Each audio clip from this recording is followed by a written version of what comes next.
4 मई को आए पश्चिम बंगाल के चुनावी नतीजों ने न केवल भारत बल्कि पूरी दुनिया को चौंका दिया है। 15 साल पुराने ममता बनर्जी के किले को ढहाना, उसे ध्वस्त करना और बीजेपी का भगवा परचम लहराना अंतर्राष्ट्रीय मीडिया की सुर्खियों में है। पश्चिम बंगाल में जो खेला हुआ उसकी गूंज सिर्फ कोलकाता या दिल्ली में ही नहीं बल्कि न्यूयॉर्क, लंदन और इस्लामाबाद तक सुनाई दे रही है, ढाका में सुनाई दे रही है। 2026 के इन चुनाव नतीजों ने भारतीय राजनीति की दिशा बदल दी है और विदेशी मीडिया इसे ऐतिहासिक मोड़ मान रहा है। अक्सर कहा जाता था कि बंगाल को जीतना बीजेपी के लिए नामुमकिन है, लेकिन आज दुनिया के बड़े बड़े अखबार इस नामुमकिन, इम्पॉसिबल के मुमकिन होने की कहानियां छाप रहे हैं।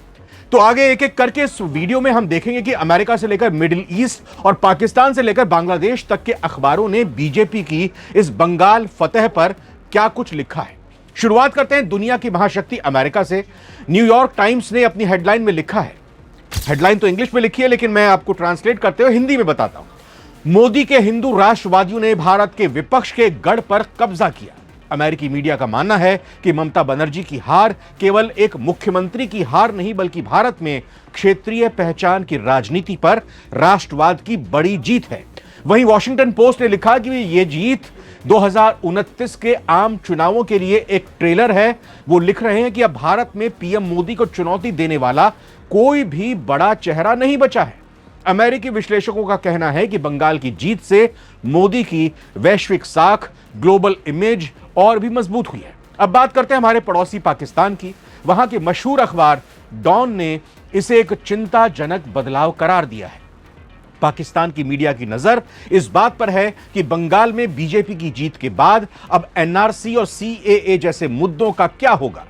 पाकिस्तान के अखबार डॉन ने लिखा है, भारत के मोदी ने विपक्ष के कब्जे वाले पश्चिम बंगाल में रिकॉर्ड जीत का जश्न मनाया। वहीं पाकिस्तान के एक्सप्रेस ट्रिब्यून ने लिखा है, ईस्ट इंडिया में हिंदुत्व की लहर का असर अब सीधा ढाका और इस्लामाबाद के साथ भारत के रिश्तों पर पड़ेगा। पाकिस्तानी मीडिया को यह डर है कि बॉर्डर वाले राज्यों में बीजेपी की पकड़ मजबूत होने से भारत की विदेश नीति और भी आक्रामक, एग्रेसिव हो सकती है। वो इस नतीजे को दक्षिण एशिया की सुरक्षा के नजरिए से देख रहे हैं। पड़ोसी मुल्क बांग्लादेश की नजर भी बंगाल चुनाव पर थी।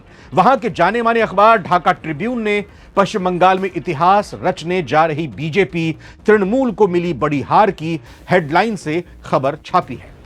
इसमें अखबार ने लिखा है, भारतीय जनता पार्टी बंगाल में इतिहास रचने को तैयार है।